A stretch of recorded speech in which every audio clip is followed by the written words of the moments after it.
Hi everyone, welcome back to the channel. Today I am very happy कि आज हम start करेंगे अपनी 7th क्लास की एनसीईआरटी। हमने 6th क्लास की एनसीईआरटी ख़त्म कर चुकी है, तो आप अपने आप को भी शाबाशी दीजिए कि हमारी जो सीटेट की प्रिपरेशन है वो बहुत अच्छी चल रही है। डे बाय डे इसको करेंगे। आपको सीटेट के लिए बिल्कुल भी परेशान होने की ज़रूरत नहीं है। हम लोग शॉर्ट वीडियोज़ में आपको टू द पॉइंट चीज़ें पढ़ रहे हैं। हम पूरा पूरा चैप्टर हमें समझ में आ रहा है कि कैसे एग्ज़ाम में क्वेश्चंस आ रहे हैं, है ना। तो जो बच्चे नए हैं उनको बता दूं कि एनसीईआरटी सीरीज़ चला रहे हैं, हम सीटेट को टारगेट कर रहे हैं। और क्लास 6 की हमने ऑलरेडी कवर कर चुकी है। प्रीवियस ईयर पेपर्स हमारे चैनल पर पड़े हुए हैं, आप जाकर देख लीजिए। और हम यहाँ पर अब आज से 7th क्लास की एनसीईआरटी शुरू करेंगे, ठीक है। तो मेरा इंट्रोडक्शन, मेरा नाम है काजल, मैं हूँ असिस्टेंट प्रोफेसर और मैंने क्वालिफाई किया है UGC NET, CTET and UP TET. शुरू करेंगे बिना किसी देरी के, ठीक है। तो भाई चैप्टर का नाम है द किंग्स एंड किंगडम्स, है ना। लास्ट क्लास में हमने पढ़ा था, इवन लास्ट जो 6th क्लास की एनसीईआरटी में वहाँ हमने पढ़ा था कि किंग्स और किंगडम्स कैसे बने, राजा कैसे बना, कैसे आया, राजा में भी कितने डिफरेंसेस थे, है ना। किंग बना, एम्पायर बना, ये सारी चीज़ें हमने लास्ट क्लास में देख ली थी, लास्ट लेक्चर्स में, है ना। तो आप जो नए हैं, जिन्होंने नहीं देखी, वो क्लास 6 की एनसीईआरटी भी जा करके देख लें, ठीक है। तो ये बात है 7th सेंचुरी की। 7th सेंचुरी में हम ये देखते हैं कि बहुत सारे लोकल किंगडम्स जो हैं वो इंडिया के अंदर अब आने लगे हैं।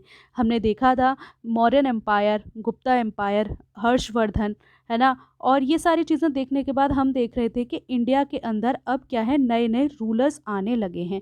तो जैसे कि ये चाहमनाज हो गए, गुर्जर प्रतिहार हो गए, परमार हो गए, चंडेल्स हो गए, है ना। ये इधर नीचे राष्ट्रकूट हो गए। तो ये सारे किंगडम्स जो हैं वो आने लगे थे, है ना। तो इमर्जेंस ऑफ न्यू डायनेस्टीज़, अब नई नई डायनेस्टी कैसे इमर्ज हुई, यहाँ पे हम ये देखेंगे, है ना। तो ऐसा था कि 7th सेंचुरी की बात है, 7वीं शताब्दी की मैं बात कर रही हूँ। इस वक्त पे क्या था कि इंडिया के अंदर बिग बिग लैंडलॉर्ड्स, बड़े बड़े ज़मींदार आने शुरू हो गए थे, है ना। लोग, क्योंकि हमने क्या देखा था कि लैंड ग्रांट मिलने लगी थी, है ना। जो राजा है वो लोगों को क्या देने लगा था, ज़मीन देने लगा था, है ना। और उस ज़मीन से क्या हुआ कि अब क्या बनने लगे, ज़मींदार बनने लगे, ठीक है। तो कुछ छोटे ज़मींदार होंगे, कुछ बड़े ज़मींदार होंगे, है ना। तो क्या था कि जो ज़मींदार थे, अब जो बड़े बड़े लैंडलॉर्ड थे उनको कहा जाता था सामंत, है ना। सामंत कहा जाता था, क्यों? क्योंकि राजा जो है वो उन्हें अपना सबॉर्डिनेट मान लेता था कि ये मेरा सबॉर्डिनेट है, और उसे ही सामंत कहा जाता था। तो सामंत कौन होते थे? बिग लैंडलॉर्ड होते थे। और इनसे ये उम्मीद की जाती थी कि ये राजा के लिए गिफ्ट्स लेकर आएँ, है ना। और क्या करें, और क्या करें, और राजा को क्या करें, मिलिट्री सपोर्ट प्रोवाइड करें। लास्ट क्लास में, लास्ट जो एनसीईआरटी हमने 6th क्लास की देखी थी, उसमें हमने देखा था कि राजा इनको ज़मीन देता था, इनको कोई सैलरी नहीं दे रहा था। तो राजा इनको ज़मीन देता था और क्या चाहता था कि वो इनको मिलिट्री सपोर्ट दे, मिलिट्री जो है वो इनको दे, जब भी आर्मी की ज़रूरत पड़े उस वक्त पे ये इनको दे। ये बात वहाँ पे भी हमने देखी थी, है ना। तो सामंत कौन थे? सामंत लैंडलॉर्ड थे, जिनसे उम्मीद की जाती थी कि वो राजा के लिए गिफ्ट लेकर आएंगे, और जब भी राजा को मिलिट्री की सपोर्ट की ज़रूरत पड़ेगी तब ये उसको प्रोवाइड करेंगे, ठीक है। अब ये देख लो कि अब लैंड मिलती जा रही है ना। तो जो बड़े लैंडलॉर्ड थे वो और बड़े लैंडलॉर्ड हो गए, और बड़े हो गए। जब वो और बड़े हो गए तो उन्हें कहा गया क्या? महासामंत। क्या कहा गया? महासामंत या महामंडलेश्वर। महामंडलेश्वर क्या होता है? The great Lord of a circle, है ना, कि इस एरिया का राजा वो कहा जाता है, ठीक है। तो आपसे ये पूछ लेगा कि महासामंत कौन होता है, महामंडलेश्वर कौन होता है, जो भी है ना। Sometimes they asserted their independence from their overlords, और कभी कभी ये लोग अपनी जो इंडिपेंडेंस है वो भी मांग लेते थे। ऐसा ही एक इंस्टांस हमें देखने को मिलता है, क्या? राष्ट्रकूट किंगडम में ऐसा था कि राष्ट्रकूट थे, जो हमारा, मैं आपको एक बार मैप पे दिखा देती हूँ, ये रहा। ये जो एरिया है यहाँ पे पहले चालुक्याज रहते थे, ठीक है। यहाँ पे ये जो, एक second, give me a second, या ओके, ये जो है यहाँ कौन रहते थे? यहाँ चालुक्याज रहते थे, ठीक है। तो चालुक्याज को क्या था, चालुक्याज के अंदर सामंत थे, है ना, बिग बिग लैंडलॉर्ड्स थे। तो जैसे ही इनको ये पता चला, जैसे ही इनको थोड़ा सा लगा कि राजा जो चालुक्याज हैं उनकी पावर थोड़ी सी वीक हो रही है। तो जो सामंत थे ना, उन्होंने अपने आप को इंडिपेंडेंट कर लिया। उन लोगों ने क्या किया, अपने आप को इंडिपेंडेंट कर लिया, और वही क्या हुए, राष्ट्रकूट कहलाए, है ना। तो ऐसा होता है, हमने लास्ट में भी एनसीईआरटीज़ में देखा था कि जब जैसे ही किसी को ये मौका लगेगा कि मैं इंडिपेंडेंस हो जाऊं, वो तुरंत इंडिपेंडेंट हो जाएगा। तो ऐसा ही यहाँ लिखा हुआ है कि ऐसा इंस्टांस हमें डेक्कन में देखने को मिलता है, जहाँ पे जो राष्ट्रकूट हैं वो चालुक्यास के अंडर में सबॉर्डिनेट थे। लेकिन मिड 8th सेंचुरी के अंदर दंती दुर्गा, राष्ट्रकूट चीफ, एक राष्ट्रकूट का चीफ था दंती दुर्गा, उसने चालुक्यास को हटाया और एक हवन किया जिसका नाम था हिरण्यगर्भ। हिरण्यगर्भ का मतलब क्या होता है, गोल्डन वूम, है ना। और जब उसने ये रिचुअल कर ली तो उसने, तो फिर क्या माना गया कि वो क्षत्रिय बन गया। भाई क्षत्रिय से ही तो उम्मीद की जाती थी कि वो लड़ाई करेंगे, वो राजा बनेंगे, है ना। हमारे यहाँ वर्ण सिस्टम था, वर्ण सिस्टम हम वैदिक एज से देख रहे हैं, है ना। तो क्या था कि इनको, लेकिन इन्होंने कहा कि अब हमने ये हिरण्यगर्भ, ये एक जो सेक्रीफाइस है, ये हमने कर लिया है, तो इससे हम क्या बन गए हैं, इससे अब हम क्षत्रिय बन गए हैं। हम बाय बर्थ क्षत्रिय नहीं है, लेकिन ये इस सेक्रीफाइस के बाद से हम क्या बन गए हैं, हम अब क्या क्षत्रिय बन गए हैं, ठीक है। तो यहाँ से क्वेश्चन क्या आएगा, चालुक्यास के बाद कौन आया था, राष्ट्रकूट आए थे। एक बात, राष्ट्रकूट का चीफ कौन था, दंती दुर्गा था, ठीक है। हिरण्यगर्भ क्या होता है ये आपको पता होना चाहिए। उसके अलावा किसने ये जो हिरण्यगर्भ है वो किसने कराया था, राष्ट्रकूट चीफ ने कराया था, ठीक है। तो ये सारे क्वेश्चन यहाँ से बनते हैं, ध्यान रखना इसको। देन उसके अलावा in other cases man from enterprising families used their military skills to carve out kingdoms, ठीक है। जिसके पास एंटरप्राइजेज हैं, जो और लैंडलॉर्ड हैं, वो भी अपनी मिलिट्री स्किल्स के थ्रू, जो और लोग थे वो लड़ाई झगड़ा फाइट करके अपना किंगडम जो है वो बनाते थे। जैसे कि कदम डायनेस्टी, है ना। तो जो मयूर शर्मन था, और गुजरात के जो गुर्जर प्रतिहार के जो हरिचंद्र थे, वो ब्राह्मण्स थे, है ना। लेकिन उन्होंने अपने ट्रेडिशनल प्रोफेशन गिव अप कर दिया और आर्म्स उठा लिए, है ना। और इन्होंने कर्नाटक के अंदर, राजस्थान के अंदर क्या बनाया, कर्नाटक और राजस्थान के अंदर अपना अपना किंगडम बनाया। क्या समझा हमने यहाँ से, हमने ये समझा कि एक तरीका तो क्या था कि उन्होंने सेक्रीफाइस किया, हिरण्यगर्भ करवाया, उससे किंगडम लिया, है ना, उससे अपना किंगडम बनाया। एक और तरीका था, एक और तरीका था जहाँ पे इन्होंने क्या किया, फाइटिंग की, है ना, फाइटिंग की। तो कदम मयूर शर्मन जो था वो, और गुर्जर प्रतिहार का हरिचंद्र जो थे, इन दो लोगों ने ऐसा काम हमें देखने को मिलता है। तो कदम मयूरशरम कहाँ था, कर्नाटक में था, और गुर्जर प्रतिहार कहाँ थे, राजस्थान में थे। तो ये कहाँ के थे ये आपको पता होना चाहिए, और ये ब्राह्मण थे ये भी आपको पता होना चाहिए, ठीक है। एडमिनिस्ट्रेशन इन द किंगडम्स, तो अब जो नए किंगडम है तो उनका एडमिनिस्ट्रेशन भी डिफरेंट होगा। तो many of these new kinds Kings adopted high sounding titles. तो अब नए नए राजा आ रहे थे ना, तो ये नया नया टाइटल अपने लिए ले रहे थे। तो जैसे महाराज अधिराज मतलब great king, Overlord of Kings मतलब राजाओं का राजा, है ना। त्रिभुवन चक्रवर्ती मतलब 3 लोकों का राजा। तो अपने आप को राजा यहाँ पे कितनी इंपॉर्टेंस दे रहा है वो हमें यहाँ देखने को मिलता है। लेकिन फिर भी इन सब क्लेम्स के बाद भी they often shared power with their samanta as well as with association of peasant traders and Brahmanas, ठीक है। ये सब चीज़ें थी, लेकिन उसके बाद भी यहाँ पे पावर शेयरिंग हमें देखने को मिलती है।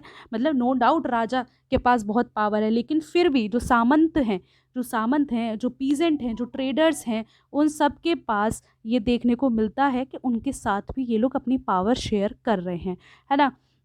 क्यों भाई, क्योंकि इन सब स्टेट्स में जो रिसोर्सेज हैं, जो रॉ मटेरियल है, वो तो इनसे ही मिल रहा है। जैसे कि पीजेंट्स हो गए, कैटल कीपर्स हो गए, आर्टिजन्स हो गए, उनसे ये उम्मीद की जाती थी कि वो सरेंडर करें, जो भी कुछ उन्होंने प्रोड्यूस किया है उसमें से जो भी कुछ है वो राजा को दें, है ना। और समटाइम्स कहा जाता था कि ये रेंट है ड्यू टू अ लॉर्ड, के भगवान के लिए आपको कुछ देना है, तो इसको ये भी कंटिन्यू किया जाता था। तो इसका मतलब ये है कि यहाँ पे रेवेन्यू मतलब जो टैक्स है वो भी जो है वो इकट्ठा किया जा रहा है ना।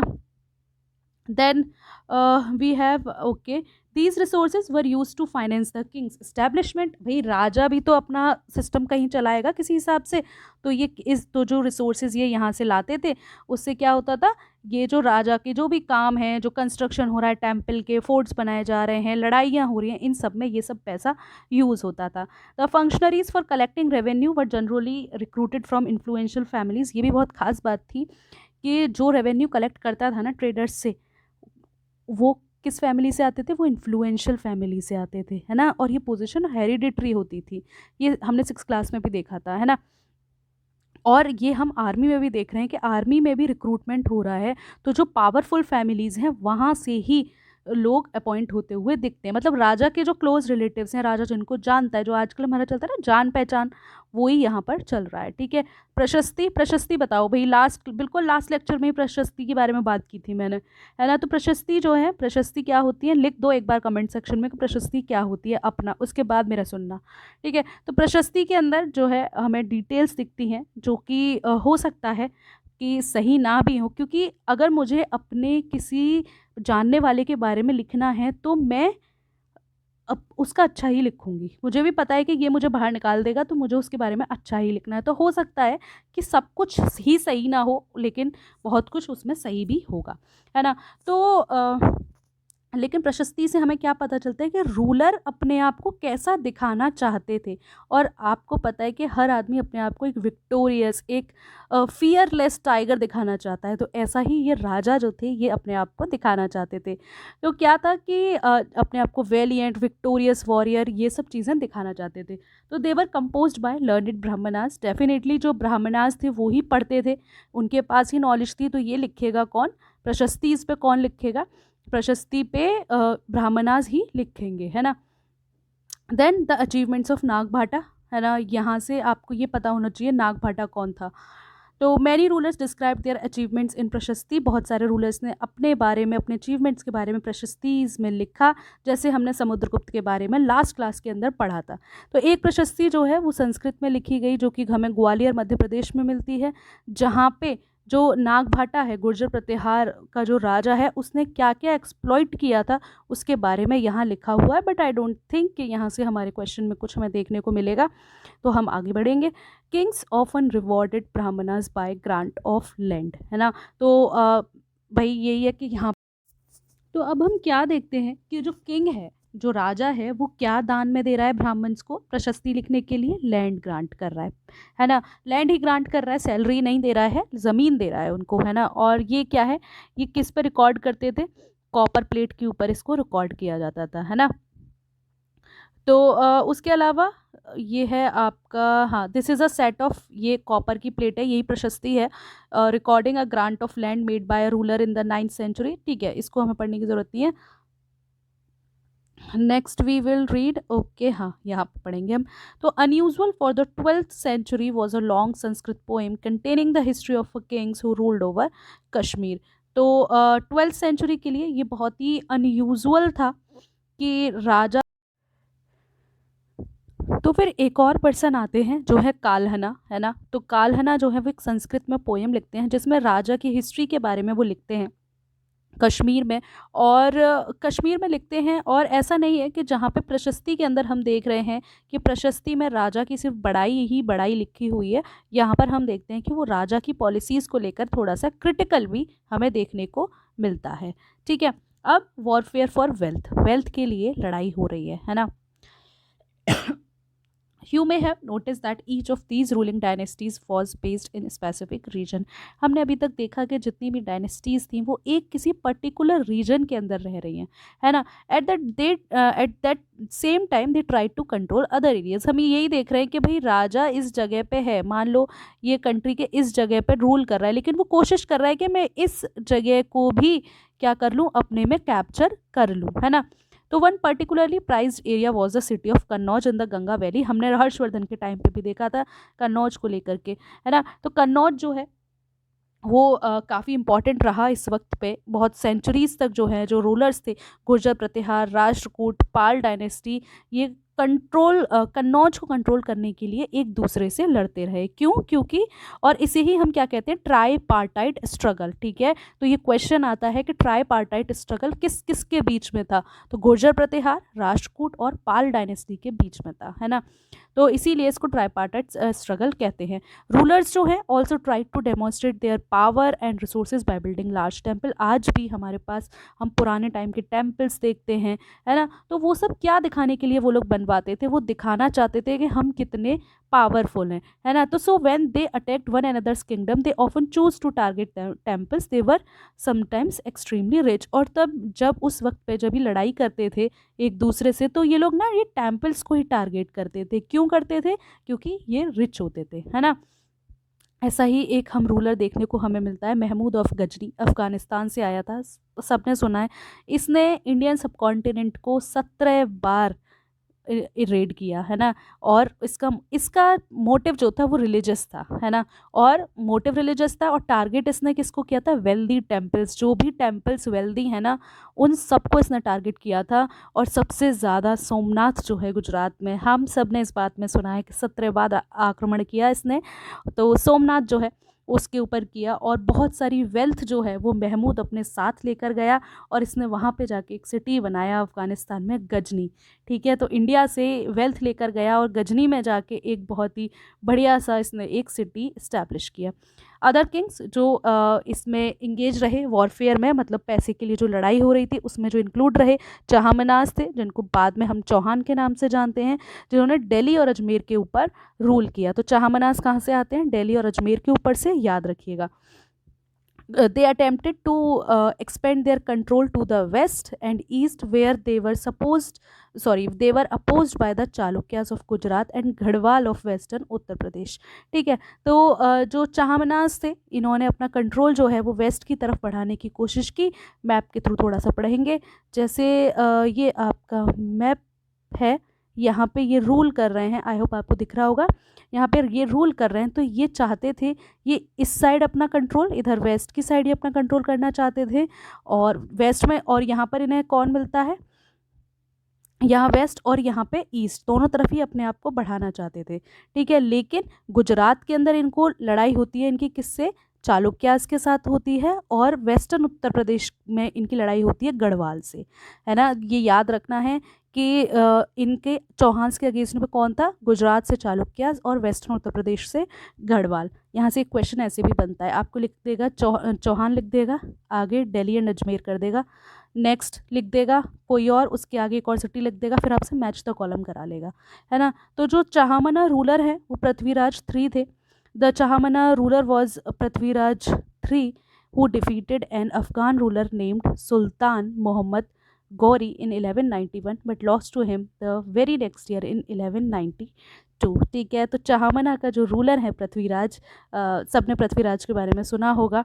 पृथ्वीराज 3 जो है, इन्होंने मोहम्मद गोरी को हराया था। 1191 में इनकी लड़ाई होती है, उसमें पहली बार इन्होंने जो है मोहम्मद गोरी को हराया। और उसके बाद लेकिन अगले ही साल 1192 में जो गोरी है वो हार जाता है। इसकी कहानी क्या है? थोड़ी सी स्टोरी मैं यहाँ पे आपको ब्रीफ करना चाहूँगी, जहाँ पे ये है कि जो पृथ्वीराज हैं, पृथ्वीराज मोहम्मद गोरी के साथ 1191 में लड़ाई करता है, लेकिन यहाँ पे मोहम्मद गोरी को हरा देता है। पर दूसरा अगले साल फिर से वॉर होता है, और वहाँ पे बैटल ऑफ तराइन ही कहते हैं हम 1191 और 2 को। तो यहाँ पे क्या होता है कि जयपाल जो है वो मोहम्मद गोरी का साथ देता है, और उससे पृथ्वीराज को हरा दिया जाता है। ठीक है, तो यही कहानी थी इसकी। बड़ी इंटरेस्टिंग कहानी है वैसे, अगर पूरा पढ़ेंगे तो कभी और इस चीज़ को देखेंगे। ठीक है, अब देखेंगे हम चोलाज के बारे में। चोलाज एक बहुत ही कहूँ मैं बड़ा खूबसूरत एम्पायर, बहुत ही वाइड एम्पायर, जो अगर हमें कहीं देखने को मिला तो वो चोलाज थे, है ना। तो चोलाज पावर में आई कैसे, हम सबसे पहले ये देखेंगे। ठीक है, कावेरी डेल्टा जो नीचे का साउथ का एरिया है, कावेरी डेल्टा में एक फैमिली थी जो थी मुत्तारैयर मुत्तारैयर उन्हें कहा जाता था। ये किसके अंदर काम करते थे? ये पल्लव्स के अंदर काम करते थे। पल्लव कहाँ थे? कांचीपुरम में थे। ठीक है, तो Vijayalaya who belonged to the ancient chiefly family of the Cholas from Urayur captured the delta from the Muttarayar in the middle of the 9th century। ठीक है, तो ये लोग जो हैं they were subordinate to the Pallava kings. जो चोलास थे वो पल्लव्स के अंडर में काम करते थे। विजयला इन लोगों से इनकी जो डेल्टा में जो इनकी जगह है उसको कैप्चर कर लेता है और वहाँ पर एक टाउन बनाता है जिसका नाम है थेंजोवोर, और एक टेम्पल बनाता है किस देवी का, निशु भसूदिनी, निशु भसूदिनी। ठीक है, तो याद रखिएगा इसको, ये थेंजोवोर किसने बनवाया था ये आपको याद रखना है। ठीक है, ये रहा Chola empire, this is Chola empire, ये कांची, ये उरायूर, ये मदुरई। तो हम यहाँ की बात कर रहे हैं और ये जो थंजावुर है इस जगह की हम बात कर रहे हैं, इस जगह की हम बात कर रहे हैं। ठीक है, चलो आगे बढ़ेंगे। तो जो सक्सेसर्स थे of Vijayalaya conquered neighboring regions and the kingdoms grew in size and power। तो जो सक्सेसर है विजयालय के, उन्होंने भी अपनी जो डायनेस्टी है उसको बढ़ाया। पांड्याज और Pallavas territories to the south and north were made part of this kingdom. और चोलाज ने, जो पांड्याज और पल्लव्स थे जो इनके साउथ में और नॉर्थ में रूल कर रहे थे, उनको भी अपनी किंगडम में मिला लिया था। Rajaraja one considered the most powerful Chola ruler became king in 985। तो राजराजा वन जो था उसे अपने यहाँ मतलब चोला के यहाँ का बहुत पावरफुल राजा माना जाता है। और he also organise the administration of the empire. Rajaraja जो कि राजेंद्र वन का बेटा है, उसने भी सेम पॉलिसीज़ की श्रीलंका कंट्रीज़। तो मतलब ये है ओवरऑल कहने का यहाँ पे कि जो चोलाज हैं उनका फॉरेन कंट्रीज़ के साथ भी ट्रेड हो रहा था, है ना, श्रीलंका के साथ साउथ ईस्ट एशिया में इनका हो रहा था। और इनके पास नेवी थी। सबसे खास बात अगर कहें तो ये क्वेश्चन पूछ लेता है कि नेवी जो है वो किसके पास थी, तो नेवी चोलाज के पास थी। ठीक है, चलो आगे बढ़ेंगे। Splendid temples and bronze sculpture, है ना। तो बिग टेम्पल्स तंजावुर और गंगाई कोंडा चोलापुरम के अंदर राजराजा और राजेंद्र ने वो बनवाए हैं, टेम्पल्स बनवाए हैं। पूछ लेता है ये क्वेश्चंस, याद रखिएगा इसको। तो चोला टेम्पल्स जो हैं, टेम्पल्स के आसपास ही हम देखते हैं कि लोगों का रहना जो है शुरू हो गया था और ये सेंटर थे क्राफ्ट प्रोडक्शन के। टेम्पल्स जो हैं वहाँ पे राजा ने जो टेम्पल्स बनवाए थे उसके आसपास ही लोग रह रहे थे, और जो प्रोड्यूस था ना इनकी लैंड का, उनसे जो भी स्पेशलिस्ट थे जिन्होंने टेम्पल बनाए हैं उनको मेंटेन किया जाता था, है ना। प्रीस्ट, गार्लैंड मेकर्स, कुक्स, म्यूजिशियंस, ये सब वहाँ पे हमें देखने को मिलते हैं। तो एक दूसरी बात में मैं कहूँ तो उन अदर टेम्पल्स, अदर वर्ड्स में, टेम्पल्स जो हैं वो सिर्फ वर्शिप का प्लेस नहीं है, एक पूजा करने की जगह नहीं है। They were the centres of economic, social और कल्चरल लाइफ। वहाँ पे जीवन भी हो रहा था। अब गाँव बना है तो वहाँ पे जीवन भी व्यापन। तो अब आते हैं एग्रीकल्चर एंड इरिगेशन पे। तो भाई चोलाज अगर बहुत फेमस हुए ना, तो एक उसमें बहुत बड़ा रीज़न था एग्रीकल्चर और इरिगेशन का। ऐसा नहीं था पहले एग्रीकल्चर हो नहीं रहा था, लेकिन अभी बहुत चीज़ें चेंज हो गई थी। तो क्या था कि जो कावेरी है, हमें पता है रिवर कावेरी की बहुत सारी ब्रांचेस हैं, और जब बारिश आती थी ना तो क्या होता था वहाँ पे ये ओवरफ्लो होती थी। तो इसलिए इन्होंने क्या किया, इरिगेशन सिस्टम शुरू किया। लार्ज स्केल कल्टीवेशन के लिए इन्होंने फॉरेस्ट को क्लियर किया, साफ़ किए फॉरेस्ट, और वहाँ पे इन्होंने क्या बनाया, इन्होंने इरिगेशन सिस्टम जो है वो बनाने शुरू किए। एम्बैकमेंट्स बनाए कि जिससे कि जो फ्लडिंग है उसको रोका जाए, कैनाल्स बनाए, है ना। और कई जगह पे जो क्रॉप्स है वो अब 2 क्रॉप्स जो हैं 1 साल के अंदर अब होने लगी थी, है ना। तो उसके अलावा यहाँ पे तो और कुछ हमें दिखता नहीं है इसके बारे में। देन द एडमिनिस्ट्रेशन, एम्पायर के बारे में हम देख रहे हैं, तो उसके एडमिनिस्ट्रेशन, तो ये यहाँ से आपको इम्पॉर्टेंट मिलता है कि ऊर क्या होता है। ऊर होता था जहाँ पे पीजेंट रहते थे, है ना। और जब इरिगेशन जो है वो काफ़ी ज़्यादा स्प्रेड हो गया तो ये लोग भी बहुत प्रॉस्पेरस हो गए थे, है ना। तो इन विलेजेस के सेटलमेंट को कहते थे नाडू, और जो विलेज काउंसिल और नाडू जो है वो क्या करती थी, जो भी एडमिनिस्ट्रेटिव फंक्शन है वो ये लोग करते थे। ठीक है। Then rich peasants exercised considerable control over the affairs of the nadu under the supervision of the central Chola government. ठीक है। तो जो रिच पीजेंट थे उनका भी यहाँ पे रोल था। Then Chola king give some rich landowners title like Muvendavelan, है ना। तो ये कौन होते थे, मोवेंदलम। ये याद रखना है कि जो एक पीजेंट होता था, 3 राजाओं की जो सेवा कर रहा है उसे ही मोवेंदवेलन कहा जाता था, है ना। तो ये लोग थे यहाँ पर, रिच पीजेंट्स थे। We have seen that Brahmanas often received, हमें पता है कि ब्राह्मण्स को जो है लैंड मिलती थी और उसे क्या कहा जाता था, ब्रह्मदेय। तो ब्रह्मदेय क्या होता है ये भी वो पूछ लेता है ना। तो उसके बाद ब्रह्मदेय जो होता था उसको सभा देखती थी, और दीज असेंबलीज़, ये जो असेंबलीज़ होती थी ये बहुत ही एफिशिएंटली काम करती थी। भाई एफिशिएंटली काम करेंगी तभी तो कोई जो एम्पायर है वो सस्टेन कर पाएगा। और जो ट्रेडर्स होते थे उनके एसोसिएशन को नगरम्स कहा जाता था, जो आजकल हम नगर कहते हैं वो। और देन हमें इंस्क्रिप्शन मिलता है उत्तर मेरूर से जो चिंगलपुट तमिलनाडु के अंदर है। वहाँ पे हमें सभा कैसे ऑर्गेनाइज की जाती थी इसके बारे में पता चलता है। तो सभा के अंदर बहुत सारी कमिटीज़ होती थी जो कि इरिगेशन, गार्डन, टेम्पल इन सबको देती थी, है ना। और ये सब लिखा हुआ होता था पाम लीव्स के ऊपर कि कौन क्या काम करेगा, ठीक है। Then we have okay, so that's it I think. इससे ज़्यादा हमारे पास है नहीं कुछ पढ़ने के लिए। तो जो भी कुछ था वो हमने इस चैप्टर का देख लिया। कल मिलेंगे चैप्टर 3 के साथ। कोई भी चीज़ आपको लग रही है कमेंट सेक्शन में लिखिए, और क्या चाहते हैं मुझसे वो भी लिखिए। वीडियो में क्या इंप्रूवमेंट चाहते हैं आप, किस टॉपिक पर वीडियो चाहते हैं, let me know in the comment section. Thank you.